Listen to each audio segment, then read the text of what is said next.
Woodruff. Can I take your order? I'll have coffee, eggs, and hash browns. You want a side order of Nick with that? Yeah, I think I will. Good Sunday morning, Ottawa. It's time to top up your Java and join the discussion on Sunnyside Nick. The numbers to call, 613-521-TALK. That's 521-8255. Toll free 1-800-580-CFRA. Email nick@cfra.com. Well, it looks like your order's ready. Here's 580 CFRA's Nick.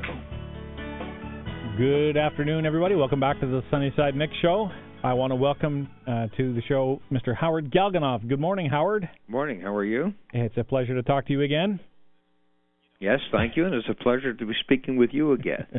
We just did this yesterday, and I really enjoyed what you had to say yesterday. I thought that was a very blunt and powerful speech you gave yesterday to the landowners group down there.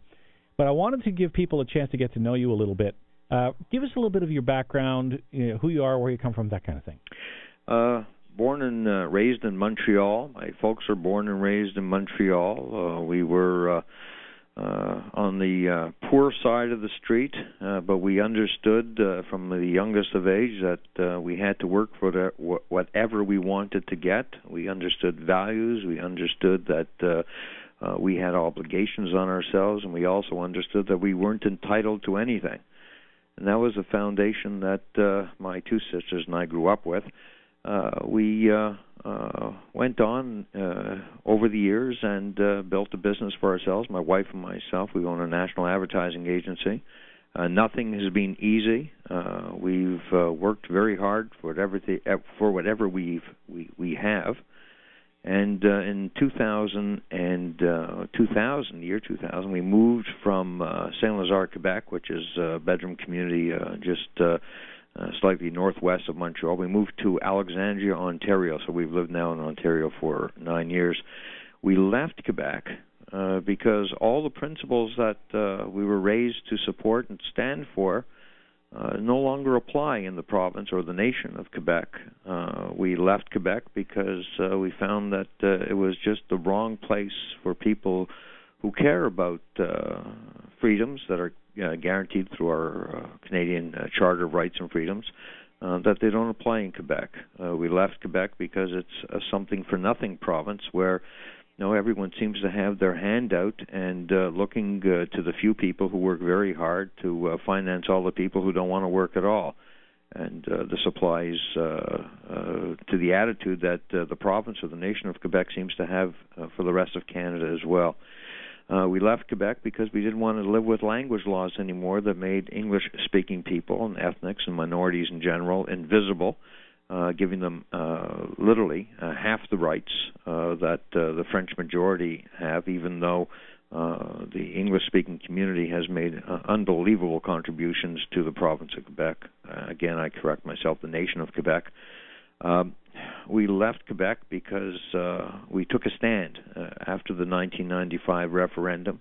Myself and a group of other people said enough is enough. Our federal politicians almost lost the country for us. We live in a society where we're not allowed to say anything, because if you do, then you're anti-French or you're an extremist or a hardliner or an anglophone. And we took the fight to the separatists, and we really took the fight to the separatists to the point where my wife and I lived with armed bodyguards for years on end when we lived in Saint-Lazare. I was a radio talk show host also in Montreal on CIQC AM 600, which no longer exists. It was turned into an all-news station, and they changed the format. The format, and is now 940. We had enough with living in a society that we were expected to contribute to and not get anything back from, other than be quiet and be invisible. And I made a promise to my wife that at one point we're going to leave Quebec. We're going to close the door on that part of our life, and we'll probably stay close to our friends and relatives, and the best place to do that was in the Alexandria area. We've since left Alexandria, and we've lived in Williamstown on a horse farm for the last 3 years, Williamstown is a beautiful place to live. Alexandria was very nice as well. Well, Howard, let me take you back to your. You were relating a story on Saturday about a shopping mall and the response you got from the public to a protest you mounted there. Well, after the referendum, we formed a group called QPAC, the Quebec Political Action Committee, and we just didn't want to sit still and watch our country taken away from us and watch our rights continuously taken away from us without a fight. And we were planning strategy. Now, I was the former of QPAC, but there were other advertising agencies involved as well, and some other people who had as much passion for rights and freedom as I did. And we're having lunch at Fairview. Now, Fairview is a huge shopping mall. It's one of the biggest in the province of Quebec. Fairview is in the West Island of Montreal, which at that time was more than 85% English-speaking.